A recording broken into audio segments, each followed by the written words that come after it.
Muy bien.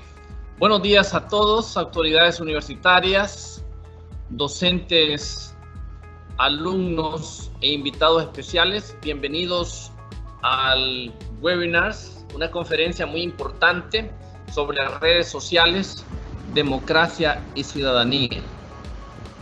Vamos a tener ahora nuestro invitado especial y déjenme decirles un poco de lo que es la hoja de vida de nuestro invitado especial para desarrollar esta actividad. Se trata del máster Gabriel Ávila Ramos, es máster en comunicación, egresado de la Universidad Iberoamericana de México con honores, conferencista internacional de la Asociación Internacional de Medios de Comunicación, parte del grupo de discusión y pensamiento dirigido por Joel Cohen de la Universidad de Tel Aviv y Víctor Kurt de Rusia, profesor de filosofía de la Universidad de San Pedro Sula, de donde también es egresado. Y hoy expone sobre este importante tema, redes sociales, democracia y ciudadanía.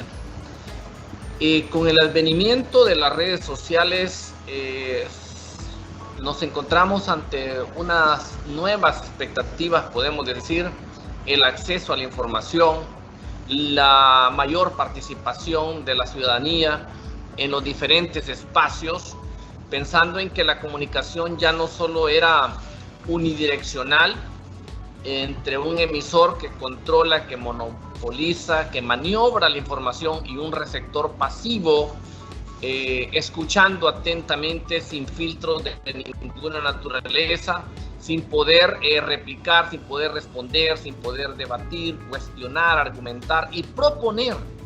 En ese contexto estábamos cuando las redes sociales aparecieron. Sin embargo, con un Julian Assange preso por haber revelado documentos importantes a través del espacio Wikileaks de las redes sociales, con un Edward Snowden prófugo y radicado en Moscú, en algún lugar de ese enorme país escondido, Edward Snowden, después de haber revelado que en Estados Unidos, por decir un ejemplo, los ciudadanos eran espiados a través de sus correos, a través de su celular, a través de su móvil, todo. Entonces él, como empleado de la Academia Central de Inteligencia, se dio a conocer esta información e igualmente anda prófugo, y así otras personas que han intentado romper con el monopolio mediático, pues han tenido que soportar algunas situaciones como las que le mencionaba. Otro aspecto importante antes de darle paso a nuestro invitado de hoy es el hecho de que las redes sociales abrieron, como les mencionaba, esa expectativa de poder participar. Sin embargo, pues hay algunos obstáculos que nuestro invitado va a mencionar en los tiempos de la ciberdemocracia, la tecnopolítica, un ecosistema clásico de la información cuestionado, y todo esto, pues las redes sociales son parte importante.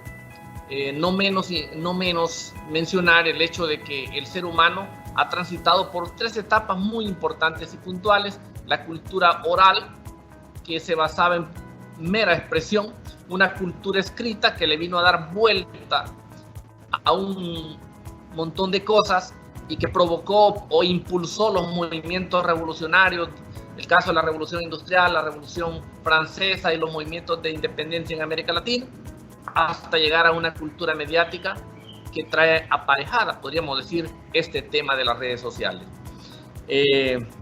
Licenciado Gabriel Ávila tiene 30 a 35 minutos para exponer toda su cátedra, y luego vendrá el espacio de esas preguntas que nuestros invitados irán formulando en el camino. Su servidor, Israel Cruz, va a reclasificar y usted tendrá que responder de la manera más atenta.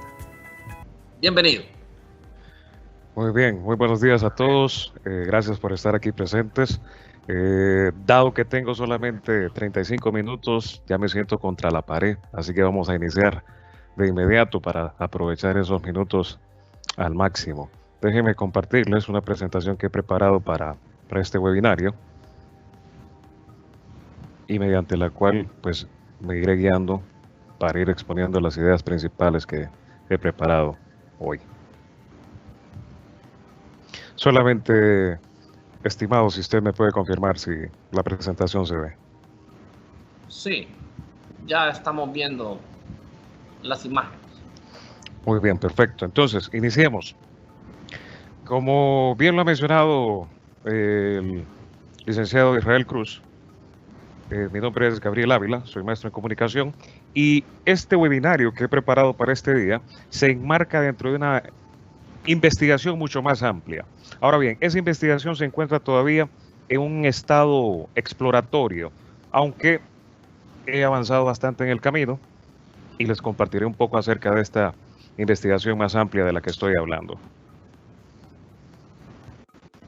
He titulado esta investigación Enredados, puesto que esa es la sensación que tenemos muchos en esta nueva sociedad en la que nos encontramos, es decir, una sociedad atravesada por las redes que en muchas ocasiones pues nos aprisionan, tal cual si lo hicieran, redes físicas, naturales, tales como las que utilizan los pescadores cuando están en el mar haciendo su labor. Ahora bien, el subtítulo de esta investigación sería ¿Cómo las redes sociales han transformado nuestro mundo? Ya no es la pregunta si acaso las transformarán o si las redes transformarán nuestro mundo. Ya no es esa la pregunta. Hace mucho pasamos por ese punto. Hoy la pregunta es más bien ¿cómo han transformado nuestro mundo estas redes sociales? Esta investigación exploratoria hasta este momento surge en un subcampo de estudio y de interés que para mí es tanto de carácter académico como personal. Hay un subcampo que a mí me interesa muchísimo estudiar y es la interfase compuesta por estos tres elementos humanos o de la actividad humana, es decir, la comunicación, la cultura y la religión. Inicié con la religión y la interfase entre religión y comunicación preguntándome justamente cómo es hoy posible que las redes, mejor dicho, las comunidades religiosas sobrevivan en un ecosistema, o mejor dicho, una mediosfera, en la que están constantemente expuestos a mensajes que son contradictorios y definitivamente contrarios a los dogmas y principios de la fe, no solamente cristiana, aunque me enfoqué en la creencia cristiana, sino también islámica, hinduista, judía, etcétera. Y ese fue como mi ingreso a este campo o este subcampo de investigación en el cual pues ahora estoy muy interesado y en el cual desarrollo la mayor actividad de pensamiento y de investigación. Dentro de este campo de investigación en el que me encuentro, las redes sociales han venido a representar pues un gran fenómeno, un fenómeno que ha trastocado esos tres elementos que veíamos en la pantalla anterior, es decir, la comunicación, la cultura y también la religión. Ahora bien, yo he seleccionado ciertos ejes de análisis para comprender esas transformaciones que nuestro mundo está experimentando gracias y mediante a las redes sociales. Les compartiré cuáles son esos ejes. El primero sería una arqueología de las tecnologías que han hecho surgir una sociedad pantalla. Muchos teóricos, muchos intelectuales, hoy hablan de esta sociedad pantalla. Es una sociedad en la cual han sido derribadas muchas paredes y han sido derribados muchos muros, no físicos, sino de otra índole. Y esto tiene consecuencias graves e importantes en muchos aspectos de la vida humana. Por ejemplo, ha habido un desplazamiento y una confusión de los espacios públicos y privados. Y esto ha sido posible o ha sido a causa de este surgimiento de esta sociedad pantalla en la que nosotros hoy nos encontramos. Otro eje de análisis es la fusión del consumidor y el productor en la actual producción cultural. Antes, el productor era uno y el consumidor era otro. Hoy, el consumidor es al mismo tiempo productor de la cultura o de los bienes y servicios de carácter cultural. Y ese sería otro eje de análisis. El siguiente serían las condiciones tecnológicas que crean, moldean la verdad hoy. Y esto es importantísimo, puesto que tiene implicaciones para la iglesia, la escuela, el Estado y, dado que es de suma interés para mí la comunicación, para el periodismo, puesto que estas instituciones, tanto la iglesia como la escuela, el Estado y el periodismo, eran instituciones encargadas de revelar la verdad y demostrar la verdad a la sociedad. Hoy resulta que estas instituciones, en comparación con el poder e influencia que tienen las redes sociales, o las mal llamadas redes sociales, como veremos más adelante, pues se encuentran en una posición bastante desfavorable. Y el último eje de análisis son los efectos y consecuencias de la tecnología para la vida democrática. De todos estos ejes, solamente me voy a quedar con el último para esta conferencia, y no es que los otros no sean interesantes, son interesantísimos. Sin embargo, esta mañana nos vamos a enfocar en este último eje, los efectos y consecuencias que esta tecnología ha tenido para la vida democrática, no solamente de naciones ajenas, extranjeras, lejanas, sino también para nuestra propia vida democrática nacional. Me refiero, pues, a aquella que se desarrolla dentro de las fronteras de lo que conocemos como Honduras. Este webinario bien podría iniciar con una frase sacada de La Guerra de las Galaxias. En cada nueva entrega de La Guerra de las Galaxias aparece siempre este mensaje. Hace mucho tiempo, en una galaxia muy lejana. Y pareciera, para nosotros, quienes nos dedicamos al estudio de este tipo de fenómenos, pareciera que hace mucho tiempo, en una galaxia totalmente distinta a la nuestra, ocurrieron cosas que hoy parecen totalmente sacadas de un mundo ajeno al nuestro. ¿A qué me refiero? A lo siguiente, a que cuando aparecen estas llamadas redes sociales, es decir, durante la primera década del siglo XXI, vamos a encontrarnos con que estas redes sociales van a venir a despertar un fuego de esperanza en medio de la población mundial y también entre los investigadores e intelectuales alrededor del mundo. Y vamos a ver estas redes sociales como una tremenda oportunidad para que la democracia, ese sueño griego que nació durante la época de Pericles, hace más de 2500 años atrás, pues lograra un nuevo estadio de evolución. Y nosotros, entusiasmados con el surgimiento de estas redes sociales, pues comenzamos a publicar y hablamos acerca del poder de las redes sociales. Y decíamos que las redes sociales venían justamente a hacer posible la permanencia y la evolución de ese sueño griego, es decir, el de la democracia o del poder del pueblo para el pueblo. Dentro de esos entusiastas a los cuales Humberto Eco llama integrados, también me encontraba yo. Y en el 2014 publiqué este artículo titulado Comunicación Red, una oportunidad para la política y el desacuerdo. En ese entonces yo estaba muy interesado, no solamente en las redes sociales, sino también que estaba muy interesado en la obra y en el pensamiento de un filósofo francés llamado Jacques Rancière. Y este filósofo tenía una propuesta muy radical, muy revolucionaria, pero también muy criticada por muchos. Y la propuesta de Rancière es que la democracia no surge con el consenso, como va a pensar Jürgen Habermas u otros pensadores, quienes creen que la democracia surge cuando hay consensos entre los pueblos. Para Rancière, esto no es así. Para Rancière, la democracia surge cuando hay desacuerdo, no cuando hay consenso. Y que la política es posible cuando aquellos que no tienen parte en ella, pues finalmente llegan a formar parte de ella. Nosotros, como bien lo mencionaba el licenciado Cruz al principio de este webinario, hace unos 10, 15 años atrás, 20 años atrás,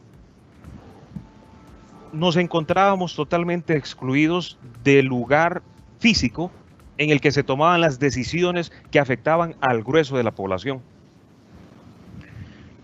Sin embargo, estas redes, cuando surgen, vienen a convertirse en un espacio alternativo donde el desacuerdo del que habla Rancière va a ser posible, y que desde ese espacio virtual o de ese ciberespacio se va a trasladar ese desacuerdo hacia la vida democrática, que podríamos llamar analógica.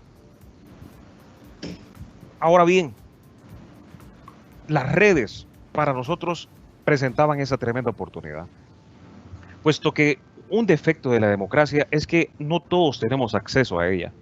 Y se dice, y creemos, que la democracia es el gobierno del pueblo por el pueblo, pero incluso en la Atenas, donde va a surgir este tipo de gobierno, esto no era del todo cierto.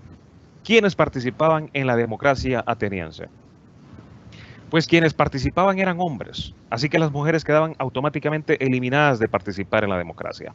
Además, no solamente se debía de ser hombre, sino que se debía de ser un hombre libre, de tal modo que los esclavos estaban fuera de la democracia. No solamente había que ser hombre y había que ser libre, sino que también había que ser ciudadano. Había que tener la condición de ciudadano para poder ser parte de la democracia ateniense, de tal modo que todos los extranjeros o que no tuvieran la categoría de ciudadanos quedaban fuera de esa democracia. Y no solamente era suficiente ser hombre, libre y ciudadano, había que tener propiedad. Y todo aquel que no tuviera propiedad no tenía acceso al ágora, que va a ser como la plaza pública donde se van a llevar a cabo las discusiones de los temas políticos importantes para cada ciudad y donde se van a tomar las decisiones. Así como en la Grecia de aquel entonces, nosotros, en este modelo democrático, republicano, representativo en el que nos encontramos, también quedamos excluidos de las discusiones y de la toma de decisión que se lleva a cabo en estos lugares donde se discuten los asuntos que competen al grueso de la población. De tal modo que para Rancière nosotros también somos ciudadanos sin parte, porque no participamos de esa democracia. Las redes ofrecían ese espacio virtual donde el desacuerdo, el conflicto, la discusión eran posibles. Y desde ese ciberespacio, las acciones creíamos que se podrían trasladar hacia el espacio público, físico, material, natural. Y teníamos razones para creer ello, o para creer en ello. ¿Cuáles eran esas razones? Pues durante la primera década del siglo XXI van a ocurrir hechos muy interesantes. Por ejemplo, Barack Obama va a ganar las elecciones en el 2008 y las redes sociales van a ser un medio importantísimo para que Obama llegue a la Casa Blanca en el 2008. El mundo entero se alegró con la llegada de Obama. Que después la presidencia de Obama haya sido un fiasco y que haya sido un fracaso es otra historia. Pero en el 2008, alrededor del mundo veíamos con gran entusiasmo y con gran esperanza el hecho de que un afroamericano llegara a la presidencia de los Estados Unidos. Es decir, el representante de una minoría iba a ocupar la silla presidencial de la nación más poderosa del mundo. ¿Cómo lo logró? En muy buena medida utilizando YouTube. Una red que hasta ese entonces no se encargaba de otra cosa más que de presentar gatitos y perritos haciendo, pues, lo que suelen hacer estos animales. Pero no solamente es la presidencia de Obama. Y quizás esto suene ajeno a nuestra propia realidad, sino también en nuestro propio país vamos a experimentar el poder de las redes. ¿De qué modo? Durante el golpe de Estado del 2009. Y durante el golpe de Estado del 2009, vamos a hablar de que las redes y que estas tecnologías nos permiten saltar el cerco mediático. El cerco mediático establecido por los medios hegemónicos que reproducen la ideología y los mensajes de las clases pudientes y de las clases, pues, arriba, por encima de todas las demás. Es decir, los intereses, ideas, etcétera, del 1% de la población. Y vimos en las redes que las redes nos permitían saltar ese cerco. Y en Honduras experimentamos también este poder liberador que veíamos y que sentíamos y que contemplamos y observamos en las redes. Pero no solamente fue eso, también fue la primavera árabe. Esta serie de revoluciones que durante la primera década y principios de la segunda década del siglo XXI van a tener lugar alrededor del mundo árabe y van a llevar a cabo revoluciones. Y donde había tiranías o donde había dictaduras, va a llegar finalmente el anhelado sueño de la democracia. Y esto va a presentarnos una oportunidad como nunca antes habíamos visto. Y seguimos entusiasmados y seguimos llenos de esperanza, viendo estas redes como un poder liberador. Pero no solamente fue la primavera árabe, también fue el Yo Soy 132, que va a surgir justamente en mi alma mater en México, es decir, la Universidad Iberoamericana. Y a todo esto le vamos a llamar y lo vamos a conocer como la era de la tecnopolítica. Y vamos a hablar de activismo político digital. Y no solamente son estos ejemplos, son muchos otros ejemplos que podríamos presentar a favor de este entusiasmo generalizado que teníamos hace a duras penas 10, 12 años atrás. ¿Qué ha ocurrido desde entonces? Veamos algunos datos duros, puesto que las redes han seguido su camino y en ese camino, pues, han alcanzado unas cotas impresionantes. Vamos a ver algunos cuantos datos duros que durante los últimos 10 años han alcanzado estas mal llamadas redes sociales. Y ahí tenemos algunos datos duros. La mitad de la población mundial utiliza estas llamadas redes sociales. Hablamos de 3.5 billones de personas alrededor del mundo utilizan las redes sociales. De ese 3.5 billones de usuarios, el 68% son usuarios de Facebook. Más de la mitad de los usuarios totales están enrolados en esta red social que, como veremos más adelante, ha tenido unas grandes implicaciones negativamente para la democracia.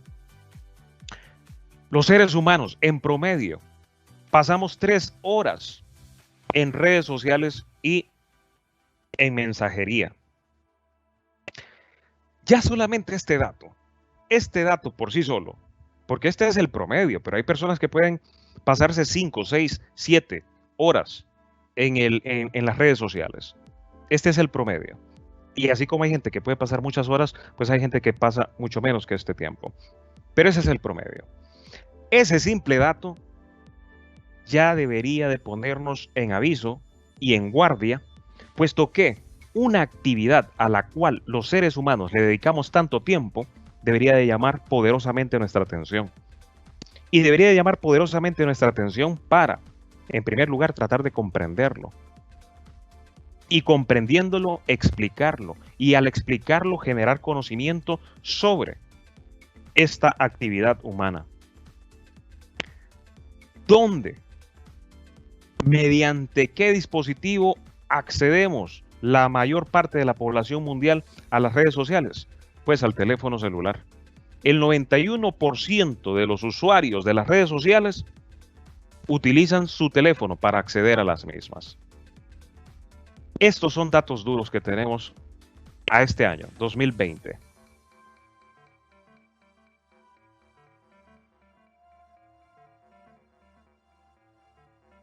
Y el hecho que tengamos estos porcentajes y que tengamos estas cantidades van a explicar en buena medida lo que vamos a ver a continuación. Puesto que hace 10 años veíamos esto con gran entusiasmo y gran esperanza. Ese entusiasmo y esa esperanza se han esfumado.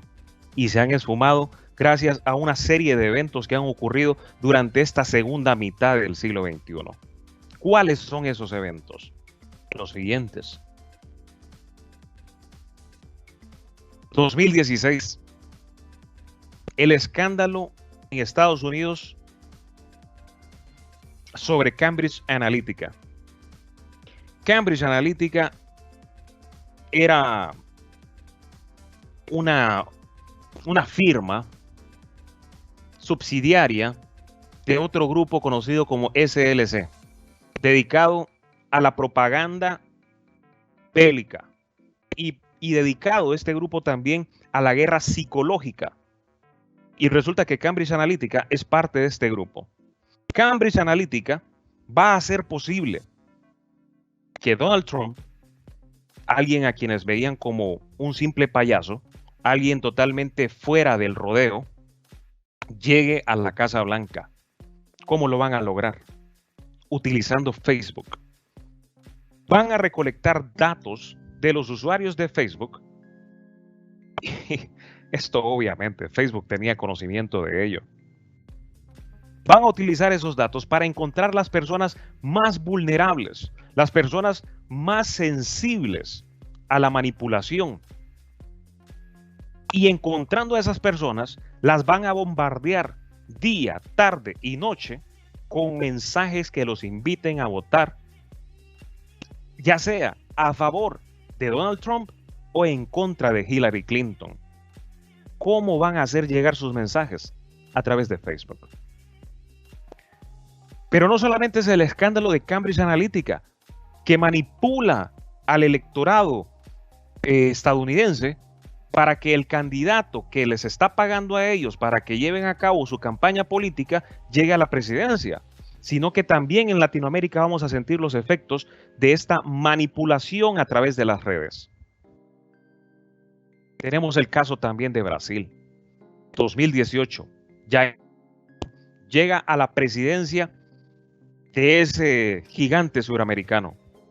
Y en buena medida, la victoria de la derecha en Brasil se va a deber a una intensa guerra propagandística mediante WhatsApp. Hay diversos artículos científicos, académicos, que demuestran justamente la utilización de WhatsApp para desinformar al electorado brasileño. Y uno de los casos más tristes en Latinoamérica es justamente el caso de Brasil. Ahí tenemos un juicio totalmente absurdo, una persecución de brujas en contra de Lula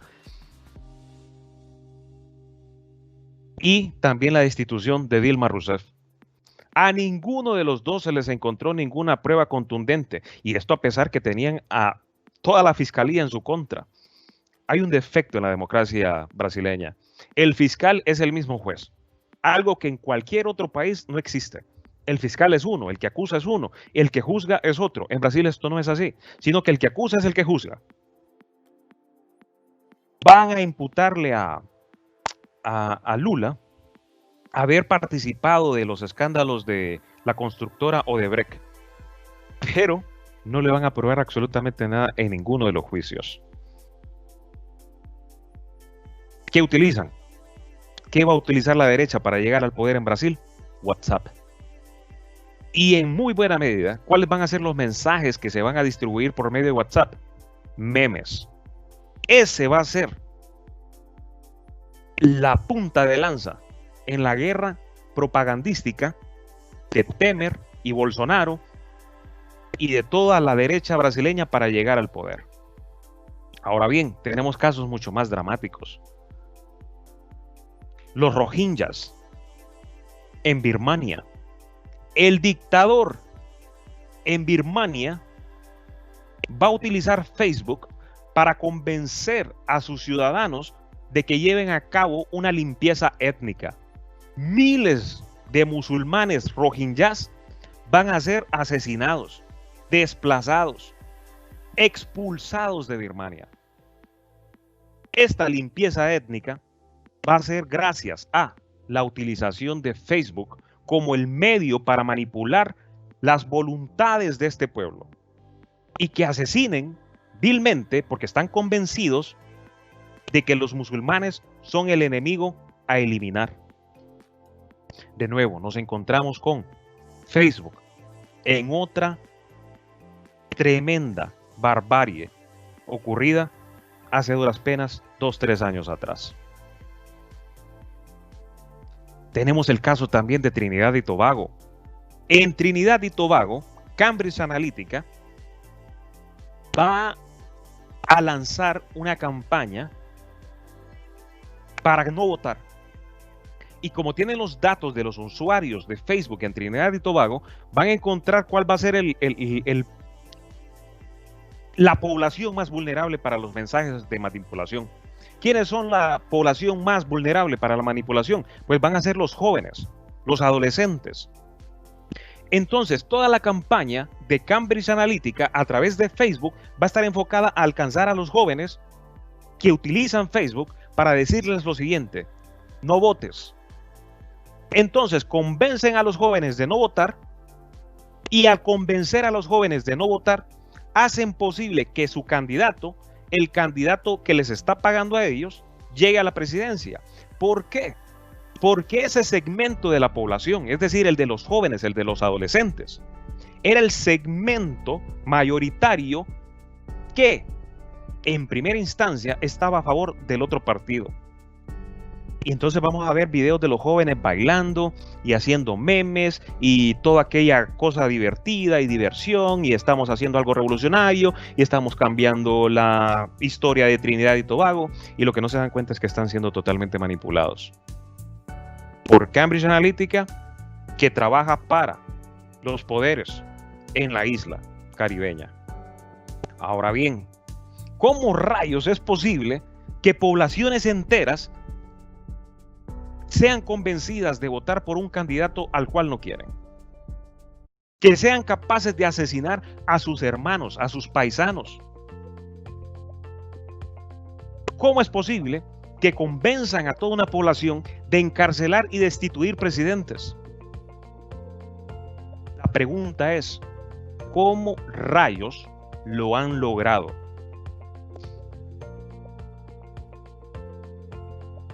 Estas personas, los grandes gurús de la tecnología y los grandes empresarios de la tecnología, van a recurrir a la psicología humana y van a encontrar en una corriente dentro de la psicología humana llamada el conductismo las bases teóricas, epistemológicas, biológicas necesarias para convencer a la gente de que haga cosas que en primer lugar pues no está convencido de hacer, y van a recurrir a los experimentos realizados por Skinner y por Pavlov. Pavlov, que es el que vemos ahorita en pantalla, va a descubrir que se puede condicionar el comportamiento humano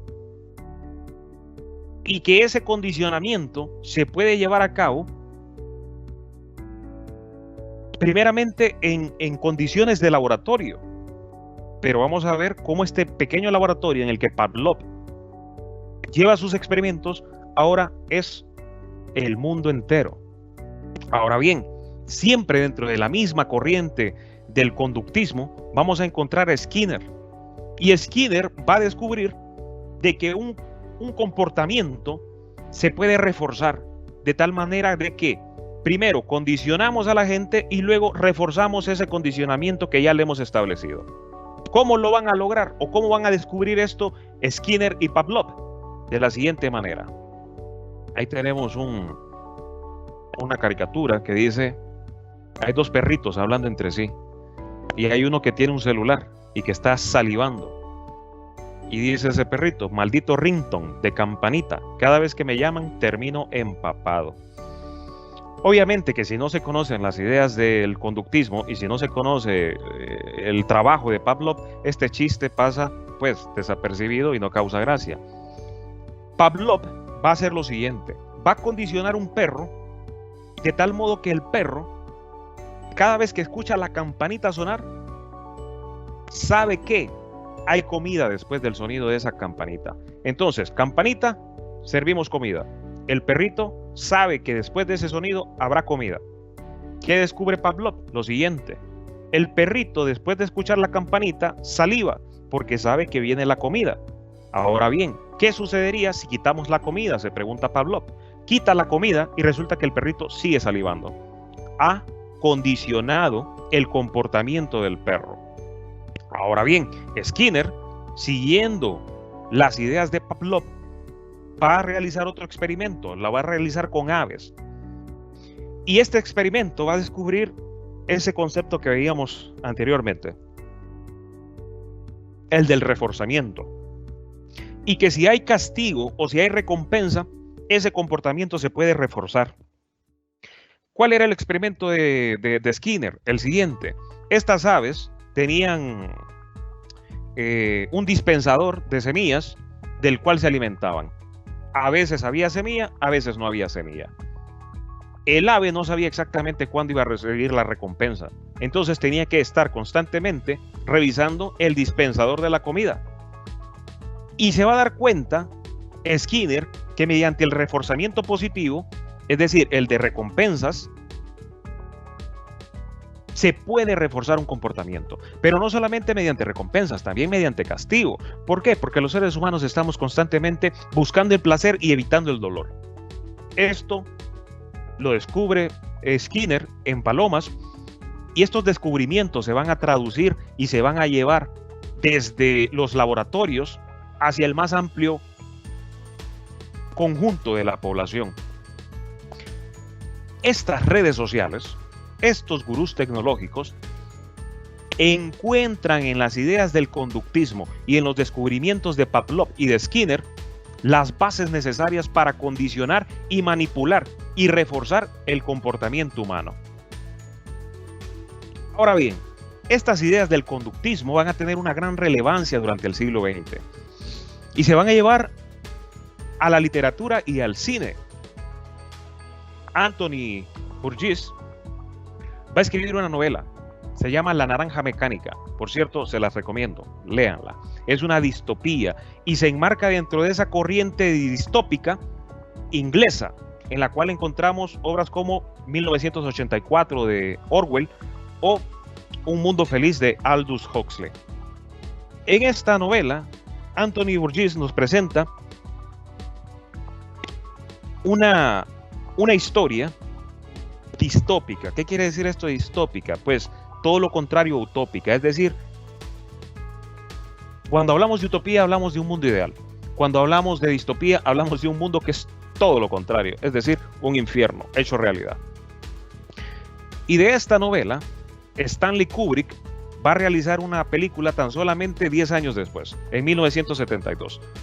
La novela es publicada en el 62 y Kubrick estrena su película en el 72. Ahora bien, la historia que cuenta La Naranja Mecánica es la de un muchacho ultraviolento, violentísimo, y entonces se dedica a asesinar, se dedica a violar, se dedica a robar y etcétera. Este muchacho es capturado y es llevado a un centro de rehabilitación. ¿Y qué es lo que hacen en el centro de rehabilitación? Condicionan el comportamiento de Alex, que así se llama el personaje. Entonces, ¿qué es lo que hacen? Lo siguiente, a Alex lo ponen a ver imágenes violentas y cada vez que hay una imagen violenta hay descargas eléctricas en el cuerpo de Alex, de tal modo que Alex asocie el dolor con la violencia. Cuando las imágenes no son violentas, entonces no hay dolor. Esto es el conductismo llevado al arte mediante la literatura y el cine. Y durante la segunda mitad del siglo XX vamos a estar preocupados de que esto llegue a ocurrir. Sin embargo, lo vemos como algo muy lejano. Sin embargo, hemos llegado a una etapa de nuestra evolución humana en la que el condicionamiento del que hablaba Pavlov y del perro que salivaba cada vez que escuchaba la campanita se ha desplazado desde un pequeño laboratorio oculto, clandestino, etcétera, hacia la aldea global. Y se nos ha condicionado a través del uso de estas tecnologías. ¿Cómo se nos ha condicionado? Mediante un bucle repetitivo de cosas placenteras. Y eso es lo que hace tan adictivas, en primer lugar, a las redes sociales. Este bucle de información y de impulsos que estimulan el placer humano. Una vez dentro de este bucle y del condicionamiento del comportamiento humano, va a ser muy fácil manipular a la gente. Y ahí tenemos el caso de los terraplanistas, que por cierto, entre mis estudiantes yo he encontrado terraplanistas. Hay estudiantes que están convencidos de que la Tierra es plana. ¿Y por qué están convencidos? Redes sociales, sobre todo en YouTube. Hay millones de videos sobre esta basura terraplanista. Y entre más se ve un video que nos agrada, hay una constante retroalimentación por parte de YouTube para mostrarnos más videos semejantes en el mismo tono, en la misma temática de estos videos que nos han gustado.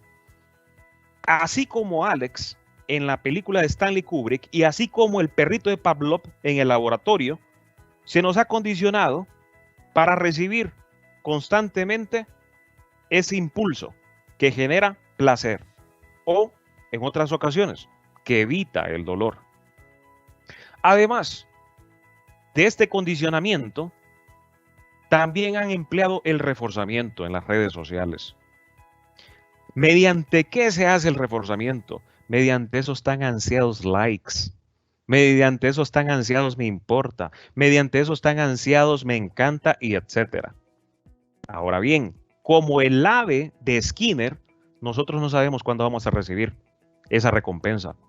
Y como no sabemos cuándo rayos vamos a recibir esa recompensa, es decir, un comentario en mi foto, es decir, una reacción a mi publicación, como no sabemos cuándo va a ocurrir eso, estamos constantemente entrando a Facebook, entrando a WhatsApp, entrando a Instagram, entrando a Snapchat. Y nos han vuelto animales de laboratorio mediante estas técnicas descubiertas por Skinner y Pavlov. Ahora bien, podría pensarse uno que este condicionamiento y este reforzamiento, es decir, condicionarnos y reforzarnos el uso prolongado de estas tecnologías no tiene repercusiones para la vida real. Pero no estaríamos más equivocados si pensáramos eso. Jonathan Haidt es un psicólogo estadounidense de la Universidad de Nueva York. Y Jonathan Haidt ha mostrado cómo las tasas de suicidio y de depresión, sobre todo entre los adolescentes y preadolescentes, se ha incrementado exponencialmente. Hablamos del 180, 170%. De tal modo que esos likes tan ansiados y que en primera instancia parecieran tan inocentes, en realidad están causando unos estragos terribles y sobre todo están causando un estrago terrible entre ese segmento de la población, es decir, personas menores de 20 años. Pero ¿quién rayos quiere convertirse en un perro o en un ave de laboratorio? Les aseguro que si yo les preguntara a ustedes individualmente esto, todos dirían que no. Y yo también diría que no. Yo no quiero convertirme en un perro de laboratorio, ni tampoco quiero convertirme en un ave de laboratorio. Sin embargo, ¿por qué lo hacemos? Lo hacemos por lo que los especialistas llaman el golpe de la dopamina. La dopamina es el neurotransmisor que nos hace sentir placer. Y este placer nos vuelve adictos y presas de la manipulación. El cerebro pide dopamina como un cocainómano pide caspita del diablo, que es otra manera de referirse al perico.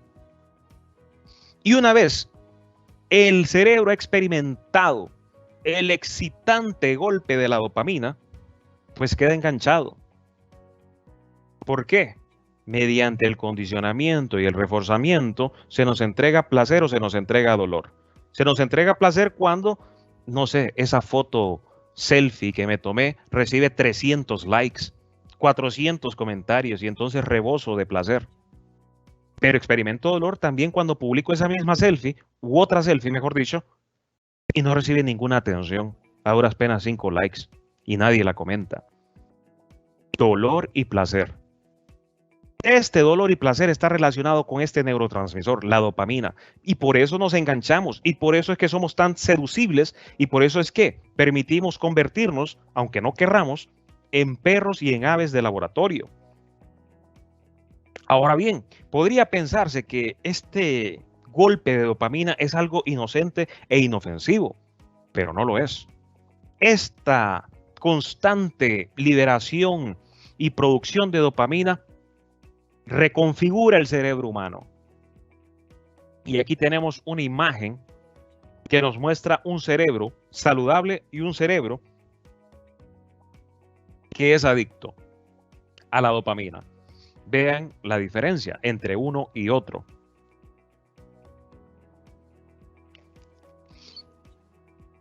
Ahora bien, estas son las bases científicas, biológicas, psicológicas, epistemológicas, en las cuales se sustenta la manipulación de las voluntades en las redes sociales. Pero todo esto podría parecernos ajeno a nosotros, y como que si fuese algo que está totalmente alejado de nuestra realidad. Y podríamos preguntar, ¿y a nosotros qué todo esto? Pues es que Honduras también es parte del enredo en las pantallas. Ahí tenemos a Juan Hernández haciendo exactamente lo mismo que dictadores alrededor del mundo, como el de Birmania, pero no solamente él, también en el África Central y también en Europa del Este, han hecho utilizar las redes sociales para manipular a la población y convencerla de ciertas ideas que en primer lugar ni siquiera compartimos. Entonces, esto no es un problema ajeno a nuestra democracia, esto no es un problema ajeno a nuestra propia ciudadanía, por el contrario, es un problema en el que también nosotros nos vemos inmiscuidos y afectados. Ahí tenemos una portada del Libertador, las cuentas falsas dejó descubiertas. Muy bien por el Libertador y por todos los medios de comunicación que hayan hecho eco del descubrimiento de robots pagados por el gobierno de Honduras para tratar de manipular a la población. Lo lamentable de todo esto es lo siguiente: los estudios realizados sobre el escándalo en redes sociales de Juan Hernández han sido realizados fuera de Honduras. Han sido realizados por personas fuera de Honduras, por universidades estadounidenses. Mientras que nosotros simplemente somos receptores de la información que surge a partir de estos estudios. Todo esto, señores, señoras, nos hace recordar esa película que en 1999 nos impresionó a todos y que creíamos muy, pero muy lejana esa realidad. Y hoy la pregunta sería más bien, ¿es la fantasía la que se ha hecho realidad o es la realidad la que se ha hecho fantasía? En esa película, Matrix, veíamos que las máquinas incubaban a los seres humanos y que los seres humanos simplemente eran una fuente de energía, eran como baterías que alimentaban todo el sistema de computadoras, o mejor dicho, de inteligencia artificial que había tomado propia conciencia. Y vivían estos seres humanos en una realidad simplemente mental, pero biológicamente estaban así, presos de unas incubadoras creadas por las máquinas. Pero algunos cuantos humanos habían encontrado los errores dentro de la Matrix y habían despertado de esa Matrix. Y ahí tenemos una imagen de la película en la que Neo, que es el personaje principal, despierta del sueño de cautiverio en el que ha estado viviendo. Estas películas nos presentan una sociedad distópica, así como lo hacía Stanley Kubrick y lo hacía Anthony Burgess con La Naranja Mecánica. Pero esto todavía se nos hacía a nosotros muy lejos. Y quizás nos equivocamos en cuanto a la apariencia que tendría esa sociedad. Pero en realidad, no es así como luce una sociedad esclavizada por las máquinas. Más bien luce de este modo: un montón de zombies digitales pegados a sus teléfonos, y pegados a sus teléfonos porque han sido condicionados y han sido reforzados para seguir en ese condicionamiento. Ahora bien, esa imagen también es una hipérbole, es una exageración. Los zombies digitales no se miran así hoy. Los zombies digitales se miran de este modo: seres humanos de carne y hueso, comunes y corrientes, semejantes a ustedes y a mí, adictos al golpe de la dopamina, esperando su dosis de dopamina diariamente. Este mundo en el que nos encontramos es el capitalismo de las pantallas. Miren qué cosa tan curiosa. Las grandes empresas estadounidenses hoy no son las petroleras, no son las acereras, no son ninguna otra industria que produzca bienes. ¿Cuáles son las grandes empresas estadounidenses? Las empresas tecnológicas. ¿Y qué rayos venden las empresas tecnológicas? Pues en principio podríamos pensar que nada. Y en realidad no producen nada. Entonces, ¿qué rayos es lo que vende o venden estas grandes empresas que hoy son las más grandes en Estados Unidos? Venden a sus usuarios. Venden el tiempo que los usuarios pasan pegados a las pantallas. Y hemos llegado con esto a la Matrix, ya que estas empresas, para generar riqueza, requieren, demandan, necesitan que los usuarios pasen el mayor tiempo pegados a las pantallas. ¿Para qué? Para venderle esa audiencia, para venderle esos usuarios a las empresas, pero no solamente a las empresas, sino también a dictadores, sino también a candidatos políticos y a todo aquel que tenga una intención de manipular las conciencias y lavar el cerebro a una gran escala. Los estadounidenses han creado y han hecho posible, sobre todo en el Silicon Valley, esta realidad, este capitalismo de pantalla. Licenciado Gabriel, estamos llegando casi a tener que evacuar varias preguntas que tenemos por acá. ¿Me escucha? Sí, yo lo escucho. Ok, mire, la planta está llena, pues tiene muchas felicitaciones para empezar por su buen desempeño al frente de este tema muy complejo pero muy importante. Y aquí tenemos preguntas, bueno, son muchas las preguntas, pero trataremos de algunas pues de manera precisa. Por ejemplo, ¿por qué afirma que el consumidor es a la vez productor en la producción cultural? Y ahí nomás la otra, ¿cómo define la arqueología de las tecnologías digitales? O sea, le lanzo dos porque son como 20 las que tengo, así que démosle. Muy bien, muy bien. En cuanto a la primera, hay una fusión del productor y del consumidor por la siguiente razón. Antes, y hemos citado algunos ejemplos, por ejemplo Matrix, por ejemplo la naranja mecánica. Estos productos culturales surgían desde la industria y el consumidor era un personaje totalmente ajeno a la industria. Hoy esa distinción entre productor y consumidor se ha desvanecido gracias a estas tecnologías. Ahora el mismo consumidor es el productor de contenidos, es el productor de bienes culturales. Llámese esto memes, llámese esto series, llámese esto cualquiera otra producción semejante a estos ejemplos. Y a eso me refiero con esa fusión entre el consumidor y el productor. Es más, hay un concepto acuñado en los últimos años que es el del prosumidor, es decir, alguien que produce y que consume al mismo tiempo. Y ustedes posiblemente conocen gente que produce justamente contenido a través de estas redes sociales, que son contenidos culturales. Y es que tenemos a veces una mala idea de la cultura. Creemos que cultura simplemente es la alta cultura, pero no, cultura es todo lo que los seres humanos hacemos. Y quizás por ahí viene esa confusión.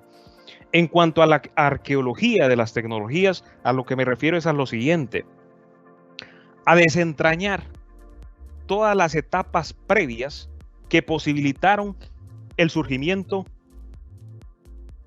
de estas tecnologías, es decir, de las más recientes, las redes sociales, que no son otra cosa más que el más nuevo avatar de tecnologías muy, pero muy anteriores, antiquísimas, y podríamos remontarnos miles, cientos de miles de años atrás hasta la aparición, por ejemplo, del lenguaje, que va a ser una tecnología de la comunicación y del conocimiento.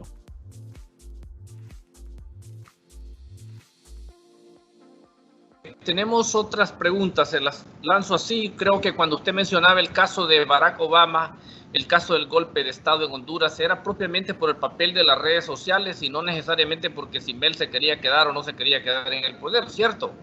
Cierto. Ok, entonces ahí queda respondida. Y en el caso si Barack Obama fue un fracaso, bueno, es porque los norteamericanos, las élites políticas y económicas escriben un guión y cualquier presidente que se siente lo va a tener que ejecutar. Estamos claros en eso. Ahora otro punto, ¿por qué las redes sociales dejaron de cumplir las funciones que al principio se veían como prometedoras? Muy bien, esa es una muy buena pregunta. Cuando surgen las redes sociales, surgen como algo experimental y es un lugar totalmente, es el viejo oeste, es decir, no hay ley, no hay patrones definidos. Y para la primera década del siglo XXI, los grandes poderes todavía están atrasados y están todavía pensando en la sociedad de masas y están pensando todavía en los grandes medios de comunicación, es decir, periódicos, canales de televisión, radiodifusoras. Y este poder hegemónico, durante la primera década del siglo XXI, se va a dormir y se duerme en sus laureles. Y no se da cuenta que está habiendo un cambio radical en los modelos de comunicación y que ya no es una comunicación de masas, sino que hay una irrupción de todos estos entusiastas tecnológicos a través de las redes, haciendo cosas locas y disparatadas, sin un guión preestablecido, sino viendo qué sucede. Pero, tarde o temprano, estas redes se preguntan, bueno, ahora tenemos esto, es exitosísimo, ¿cómo rayos le sacamos provecho? Allí, el poder hegemónico va a encontrar su oportunidad y va a encontrar su entrada finalmente en el siglo XXI y en la comunicación red. Porque otra cosa que es importante, todavía, incluso hasta la fecha de hoy, las instituciones y las empresas no saben cómo conectar con la gente. De tal modo que tienen que recurrir a campañas a través de personajes supuestamente independientes para llegar a los usuarios. ¿Por qué? Porque desconfiamos de las instituciones y de las empresas a través de las redes sociales. ¿En quiénes confiamos? En personas. Y esa es la razón por la cual ha habido ese cambio, ese desplazamiento.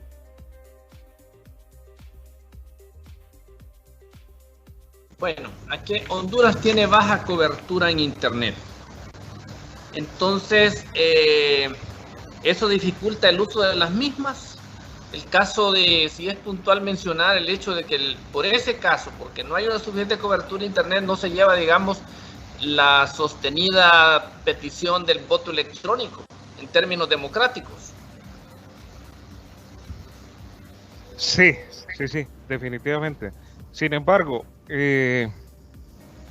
recuerden que ha habido una curva en cuanto al acceso a estas tecnologías y hoy tener un celular no es o no representa el costo que inicialmente representaba tener un celular. Durante la década de los 90 el celular va a ser un aparato de distinción y de lujo. Si yo tengo un celular es porque pertenezco a una clase social determinada y es alta, por cierto.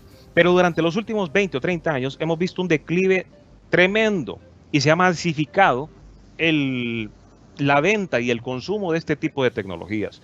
Entonces, como vimos también en una presentación anterior, más del 90% de los usuarios que acceden a las redes sociales lo hacen a través de sus teléfonos. Y si bien es cierto que en la llamada ruralidad hay todavía muchas zonas donde no hay cobertura, pues resulta que en la ruralidad no se encuentra el grueso de la población hondureña, sino por el contrario, el grueso de la población hondureña se encuentra en los grandes sitios urbanos, tales como San Pedro Sula, Tegucigalpa, La Ceiba, Santa Rosa de Copán, etcétera. Y en esos lugares, pues, sí hay cobertura de estas tecnologías. ¿Cuál es el papel que deben jugar, digamos, en este caso, los periodistas que con esto de las redes sociales dejaron de ser los intermediarios entre la ciudadanía y las élites de poder, porque la gente adquirió el protagonismo? Pero aún así, ¿cuál es el papel que deberían asumir los periodistas? Y en este caso, podríamos decir hasta los educadores. Sí. Es triste el caso del periodismo, muy triste, puesto que el periodismo ha claudicado ante la tiranía de los likes. Entonces ahí tenemos medios de comunicación, no sé, publicando disputas domésticas que llaman la curiosidad y despiertan el morbo de los usuarios y que generan likes y que generan visitas y que generan compartir ese contenido. Y hemos llegado a una época en la que el periodismo de altura pues ha caído. ¿Por qué? Porque los medios están dentro del mismo modelo de negocio. Lo que interesa hoy a los medios es conseguir likes, conseguir views, conseguir shares, retweets, etcétera. Y como eso es lo que interesa, porque de lo que se trata es de conseguir audiencia para ofrecer y vender esa audiencia, pues no están ya los periodistas, quizás no los periodistas, pero sí los dueños de los medios que tienen como objetivo generar ganancias y no simplemente descubrir la verdad. Entonces, ¿cuál debería de ser el papel del periodista hoy? Retirarse al margen, ir hacia la marginalidad, ir en contracorriente, ir hacia la contracultura. ¿Y cuál sería la contracultura hoy?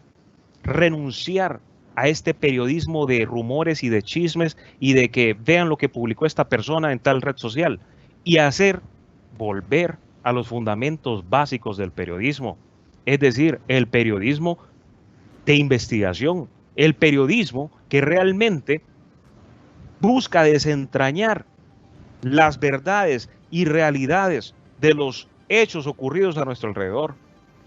Parte de todo el descubrimiento de este asunto de las redes sociales ha sido gracias o mediante no solamente investigadores académicos, porque tenemos un gran problema los investigadores académicos y es el siguiente: nadie lee nuestros papers. Es decir, nos leemos entre nosotros mismos. Es decir, entre la misma comunidad académica científica nos leemos. ¿Cómo rayos todos esos descubrimientos de la academia pasan al público general? Gracias al periodismo. He allí una gran oportunidad, creo yo, para el periodismo hoy. Muy bien. Dice esta pregunta que excelente dominio del tema. ¿Qué considera que es lo mejor respecto a utilizar o dejar de utilizar las redes sociales? Pues hay gente que ha pensado apagar un celular, dice desconectarse, no usar tarjeta, no usar tanto, pero realmente ¿qué tanto efecto negativo tiene dejar de utilizarlas también? O nadie puede comunicar. Sí. Hay un tremendo riesgo, y ese riesgo es quedarse fuera de los círculos sociales. Por ejemplo, si yo no publico constantemente en Facebook, pierdo amistades. Si yo no reacciono constantemente en Facebook o Instagram o Snapchat o la red que se trate, pierdo o corro el riesgo de perder conexiones, pero estas conexiones en realidad son ilusorias. ¿Qué ganaría? Pues ganaría muchísimo. Podría justamente liberarme primeramente de esta prisión mental en la que nos han metido. Y eso ya de por sí es bastante grande. Pero segundo, podría ser más productivo. Todavía, aunque nos hemos creado esta ilusión del capitalismo de pantallas, el verdadero valor está en los bienes y servicios que producimos. Y tenemos ahí, esto es otra cosa que quería mencionar, tenemos un tremendo problema, tenemos una burbuja china y tenemos una burbuja tecnológica que tarde o temprano va a estallar. Y va a crear una crisis económica mucho peor que la que experimentamos en el 2008. ¿A qué se debe esto? A que no estamos produciendo, a que realmente nuestras economías están estancadas y están viviendo una fantasía, la fantasía de las redes, la fantasía de la venta de audiencias y de usuarios a través de redes. Entonces, si me desconecto de las redes, podría yo ser más productivo y prepararme para esa tremenda caída que va a venir en los mercados financieros bursátiles alrededor del mundo. Y es posible que esa caída la tengamos durante la siguiente década, es decir, del 2020 al 2030. Y va a ser mucho peor que todas las que hemos visto. Simplemente China.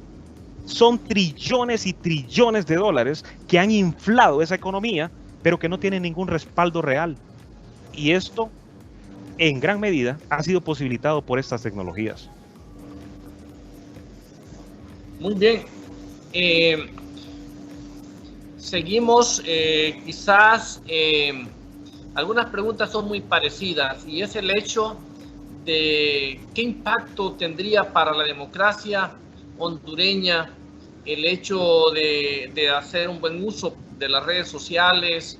Se habla de aquí del movimiento de las antorchas, cómo esto fue movilizado a través de las redes y cómo fue también desmovilizado a través de las mismas redes, generando el desencanto y toda esta situación. Entonces hay varias preguntas que van hacia eso. ¿Qué pueden hacer los hondureños para movilizar o para ejercer democracia, podríamos decir, y volver una ciudadanía más protagonista? Muy bien, muy bien. En buena medida, la respuesta a esto sería regresar a esa propuesta democrática de Rancière. Es decir, no creer que la democracia es cuando llegamos a acuerdos, sino más bien buscar estar en desacuerdo. Y como no podemos ser parte de los círculos donde se discuten y se llegan a estos consensos, pues necesitamos buscar espacios alternativos donde ese desacuerdo se lleve a cabo. Creo que todavía es posible lograr ese desacuerdo mediante estas tecnologías, pero tenemos que estar conscientes de que estas tecnologías ya han sido colonizadas por el poder hegemónico, es decir, el poder comercial y el poder estatal. Y tenemos que estar conscientes de esto, estudiarlo, comprenderlo, investigarlo, para poder sortear los cercos que en las mismas redes sociales nos ponen. Ahora bien, esa sería como una propuesta entusiasta sobre el futuro de la democracia hondureña. Por otro lado, y yo creo que en esto McLuhan tenía razón, Marshall McLuhan tiene una frase muy popular que se repite constantemente, y esa frase es la siguiente: el medio es el mensaje, y esto todavía no lo hemos comprendido. Y esa es la paradoja moral con respecto a las tecnologías de la comunicación. Creemos que si hacemos buen uso de las tecnologías de la comunicación, la situación se va a revertir. Lo que no nos estamos dando cuenta es que no es el contenido lo que importa. No es el contenido, porque como bien lo señaló McLuhan, el contenido de un nuevo medio no es otra cosa más que el contenido de medios anteriores. ¿Qué es lo que tenemos en el Internet y en las redes? Pues tenemos los contenidos de tecnologías anteriores, tales como la televisión, tales como la prensa, tales como la radio, tales como el cine, como la literatura, etc. Ese es el contenido que hay en redes. El contenido no importa. Se nos invisibiliza que es el medio el que realmente importa. Y estas tecnologías, dada su estructura y su modelo de negocio, reconfiguran la mente humana. Jaron Lanier, que es un autor a quien he seguido últimamente, que tiene un libro que se llama 10 razones para borrar tus redes sociales, que por cierto se encuentra libre en internet, así que les recomiendo que lo bajen en PDF y lo lean. Él propone radicalmente deshacerse de estas redes sociales. Yo creo que todavía no hemos alcanzado esa etapa en la que podamos tener esa discusión de deshacernos totalmente de las redes sociales. ¿Qué podemos hacer mientras tanto? Esa era justamente una de mis conclusiones. Necesitamos comprender, investigar este tipo de cercos y de colonización que estamos sufriendo en las redes sociales mediante el poder fáctico, descubrir esas tácticas y desbaratarlas para poder jugarle a la contra al poder hegemónico. No podemos caer en el mismo juego del poder hegemónico. Necesitamos hacernos a un margen y buscar esa zona marginal, lejos del consenso hegemónico. Muy bien. Muchas gracias, licenciado Gabriel, por esta importante y amena conferencia que nos ha brindado esta mañana, para agradecer a todos los que nos han seguido atentamente y han formulado sus preguntas, sus comentarios. Quiero plantear 3 conclusiones para cerrar esta intervención. Y de acuerdo a todo lo que se ha esgrimido esta mañana, quiero decir que puedo alcanzar a situar al menos 3 aproximaciones. Las redes sociales son importantes. Nosotros tenemos que entrar a un proceso de alfabetización o conocimiento de las mismas para hacer de ellas un buen uso y ver si desde esa esfera se puede fortalecer el Estado de Derecho, la ciudadanía y la democracia, que es, como lo planteaba el licenciado Gabriel, un eterno debate, un desacuerdo, un consenso puntual y un nuevo desacuerdo.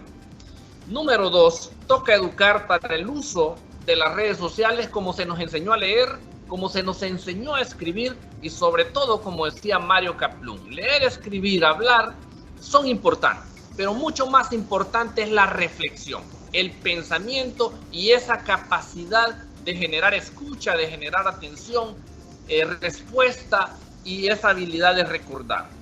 El otro aspecto, en la número 3, las redes sociales son un quiebre del acceso a la información, a ese sistema unidireccional que existía, clásico y vertical. Y las redes sociales resurgen y se plantean, y ahora la gente puede cuestionar a ese comunicador que a veces está diciendo lo que no corresponde a una realidad meridiana. Sin embargo, hace falta mucho trabajo por sentar las bases de este criterio. Y por último, una cuarta aproximación es buscar los espacios alternativos, educarnos mucho, disentir de este océano de información que a veces se convierte en una contaminación informativa y que no nos deja pensar. Buscar espacios alternativos de análisis, de discusión, de propuesta para continuar. Como decía el filósofo Federico Nietzsche, no se juzgue al creador, impulsemos los campos de creatividad. Ya lo planteaba hace muchos años. Entonces nosotros tenemos que retomar esa iniciativa y plantearnos nuevos escenarios, mantenernos en el camino para poder aprovechar estos espacios. Así que le agradezco mucho, licenciado Gabriel. No sé si tiene algo para despedirse. Sí, estaba revisando algunas de las preguntas y quería mencionar algo, puesto que había mucho más que discutir en este webinario. Lastimosamente el tiempo nos juega en contra y lo que quiero mencionar es lo siguiente. Es que sí, es cierto, tenemos una dictadura implantada en Honduras y sí es cierto, las redes sociales quizás pensemos nosotros que no tienen el impacto que han tenido en otras regiones del planeta. Sin embargo, he aquí un ejemplo. Si preguntamos a la oposición, el hombre, es decir, Juan Hernández, está así de irse, a punto de irse. ¿Y por qué esta gente piensa esto? Por la misma retroalimentación en bucle que tienen en redes sociales. Y en redes sociales el hombre está a punto de salir enchachado hacia los Estados Unidos. Del otro lado se mira todo lo contrario, que el partido está más fuerte que nunca. Esta polarización y estas creencias alrededor del gobierno actual de Honduras son un efecto y una consecuencia directa de las redes sociales. Muy bien, gracias nuevamente y gracias a los maestros, a los alumnos que estuvieron, a los invitados especiales, a las autoridades académicas por seguirnos en este webinar que es la segunda y última entrega de la carrera de Ciencias de la Comunicación y el Departamento de Ciencias Sociales, no sin antes decirles que en cualquier momento podemos llevarles una entrega más. Buenos días y muchas gracias. Hasta pronto.